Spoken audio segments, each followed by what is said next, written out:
अस्सलाम वालेकुम नाजरीन। उमर सरफराज चीमा का बड़ा दिलचस्प तबसरा जो पीपल्स पार्टी और मुस्लिम लीग नून का जो बजट के टाइम पे फड्डा शुरू है, और मज़हर अब्बास का तबसरा ज़रूर सुने जिसमें उन्होंने मुलाजमीन के बारे में बताया है कि उनके साथ ये क्या करने वाले हैं, और पीपल्स पार्टी क्या मुलाजमीन के हक़ में खड़ी होगी कि नहीं, ये देखना है कि सिर्फ वो अपने मुतालबात, ज़ाती मुतालबात मनवाने के लिए साइड पे हुए हैं।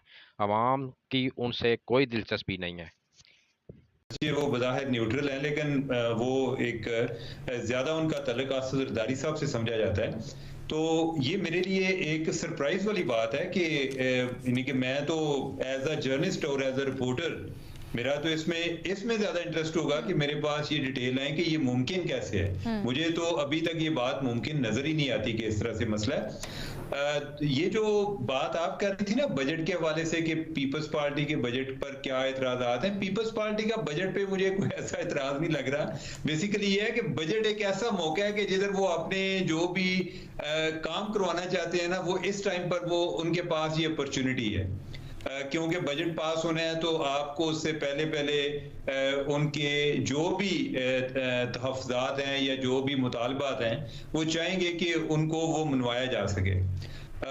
अभी मैं जो आपने पहले क्लिप भी चलाया जो गिलानी साहब का मैं सुन रहा था, तो अब ये है ना कि पहले जो इनकी बातें हो रही थी इनिशियली जब ये पावर शेयरिंग फार्मूला तय हो रहा था, उसमें नून लीग वाले इनको कह रहे थे कि आप कुछ वजारतें ले लें। फिर यह है कि उस पर भी इतराज था, इन्हें ये था जी कि वजारतें कौन सी मिलेंगी, कोई हमारे पास कोई की पोजीशन आएगी या नहीं आएगी, या फिर यह है कि हुकूमत पता नहीं किस अंदाज में चलनी है, तो ये ना हो कि हम दरमियान में अपना मुंह काला करें, तो बेहतर है कि हम जो है आईनी ओहदे ले लेते हैं। अब इन्होंने आईनी ओहदे भी ले लिए हैं, आईनी ओहदे भी ले लिए हैं, और अब जो है वो मजीद पावर शेयरिंग की बात कर रहे हैं। मैंने कोशिश की है, वैसे ये आपके प्रोग्राम से पहले मेरी किसी से बात नहीं हो पाई, लेकिन ये है कि इनके अभी क्या मुतालबात हैं। तो लेकिन बजट के हवाले से मुझे मुतालबात इनके कम लग रहे हैं, या उन्हें सैलरी क्लास से कोई इतना ज्यादा कोई उनका कंसर्न नहीं होगा। ज्यादा उनका ये होगा कि वो अपनी पोजीशन जो एक हुकूमत में कितनी ज्यादा प्रोटेक्ट कर सकते हैं, उसी के हवाले से जो भी उनके मामलात होंगे। और आपको लगता है सेटल डाउन हो जाएंगे आसानी से? हाँ, नहीं, मुझे इसमें कोई ऐसे अभाम वाली बात नहीं है, यानी कि ये सेटल डाउन उन्होंने इसी तरह जैसे जो नून लीग वाले हैं उनको इस टाइम गर्दन से दबोचा हुआ है, अब उन्होंने बजट पास नहीं कराना, लिहाजा यानी कि वो इनकी बातें मानेंगे, और कोई इतनी भी बातें नहीं होंगी कि जैसे वो समझें कि हम अपनी हुकूमत छोड़ने को तैयार हैं, हम पीपल्स पार्टी की ऐसी बातें नहीं मान सकते। मुझे नहीं लगता कि कोई ऐसी बातें होंगी, लेकिन यही है कि पीपल्स पार्टी अपनी स्पेस क्रिएट कर रही है, जो उन्होंने पहले ले लिया है, आईनी ओहदे उन्होंने ले लिए हैं, अब मजीद की वो तलाश में है कि मजीद कितनी स्पेस की गुंजाइश है। कल जो हमने ऑप्टिक्स देखे वो तो बड़े तशवीशनाक ऑप्टिक्स थे, जब बिलावल भुट्टो जरदारी साहब इजलास में भी शरीक नहीं हुए, बड़ी उनकी बॉडी लैंग्वेज भी सख्त थी और वो चले गए। देखिए, कुछ दिन पहले बजट से कुछ दिन पहले वज़ीर आला सिंध ने एक लेटर लिखा है प्राइम मिनिस्टर को। कुछ स्कीम्स हैं, सिंध की स्कीम्स हैं और सूबों की स्कीम्स भी कुछ कम की गई हैं। जो सिंध की स्कीम्स कम की गई हैं उसके हवाले से उनकी रिजर्वेशंस हैं कि इन स्कीम्स को ना निकाला जाए उससे, और दूसरा ये कि फ़ंड्स के हवाले से भी होते हैं। तो जो चीफ मिनिस्टर ने लेटर लिखा प्राइम मिनिस्टर को चंद दिन पहले, वो शायद उस चीज़ को उस तरह एड्रेस नहीं किया गया, और उन स्कीम्स को रिवाइव करने की बात है जो बातचीत हुई है, और जो सिंध की जो ग्रांट कम हुई है और सूबों की भी हुई है, लेकिन सिंध का मौक़िफ़ ये है कि उनकी ग्रांट ज़्यादा कम हुई है।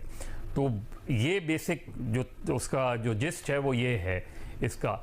जहाँ तक बजट के पास होने का, देखिए बजट का पास होना मसला नहीं है, पीपल्स पार्टी रहे या बॉयकॉट करे, असल चीज़ मनी बिल होता है, और मनी बिल अगर नहीं पास हो पाए तो गवर्नमेंट कोलैप्स कर जाती है। सही बात। तो उस स्टेज पर तो मुझे नहीं लगता। दूसरी ये कि जो वफाकी वज़ीर ख़जाना ने जैसे K4 की खतीर रकम खर्च की है, तो सवाल ये है कि K4 आप हर बजट में K4 की जो है वो खतीर रकम खर्च होती है, और K4 का मंसूबा मज़ीद सालों आगे बढ़ जाता है। किसी को अकाउंटेबल आज तक किया गया है? कि ये मंसूबा अपने वक्त पर क्यों नहीं कंप्लीट होता, क्यों हर स्कीम में सालों लग जाते हैं। ये आप ग्रीन लाइन ले लें, सालों से चली आ रही है, ग्रीन लाइन चली आ रही है, कंप्लीट होकर नाम ही नहीं देती। कराची की, अब कराची पैकेज का भी उन्होंने, मुझे नहीं पता, हर हुकूमत आके कराची पैकेज का ऐलान करती है, वो पैकेज कहीं ग्राउंड पे नज़र नहीं आता। तो मुझे नहीं पता कि ये जो दोनों चीज़ें हैं इसकी कोई अकाउंटेबिलिटी भी है कि क्यों नहीं कंप्लीट हुई, कौन रिस्पॉन्सिबल है इसका। इतनी हर मर्तबा बजट इतना इन स्कीम्स पर इतना बढ़ा दिया जाता है। बट इस तो दफा पहली जहाँ तक उसका देखें, जहाँ तक सैलरी क्लास का ताल्लुक है, सैलरी क्लास के लिए खुदकुशी है ये। यानी जो सूरत हाल समझ में नहीं आता कि अशराफिया के लिए बिल्कुल क्लीन चिट है, और सैलरी क्लास को आपने, उसका मतलब क्या हुआ, उसके टैक्स में जो इजाफा किया आपने, मतलब ये कि आपने उसकी सैलरी को कम कर दिया। उसको जो सूरत हाल बनी है सैलरी क्लास की, सबसे ज़्यादा पिसी हुई क्लास है, और आप मज़ीद उसको जो है ख़ुदकुशी की तरफ, तो बेहतर है कि ख़ुदकुशी पे टैक्स लगा दें। हो सकता है कि लोग कुछ ख़ुदकुशी ना करें, वरना आप ले सूरत हाल को उसी तरफ जा रहे हैं। ये जो सूरत हाल है ये बहुत खौफनाक है, और ताज्जुब होगा अगर पीपल्स पार्टी इस पर एहतजाज नहीं करे, अफसोस होगा अगर पीपल्स पार्टी एहतजाज नहीं करे, काबिल मजम्मत होगा अगर पीपल्स पार्टी एहतजाज नहीं करे, क्योंकि वो बात करती है मिडिल क्लास की। और अगर वो इस पर खामोश रहते हैं और सिर्फ जो उनकी स्कीम्स हैं वो अप्रूव्ड हो जाएं, उस पर रहते हैं। एमक्यूएम का जो बजट पे रिएक्शन है अफसोसनाक है। एमक्यूएम ने सैलरी क्लास का उस तरह जिक्र ही नहीं किया।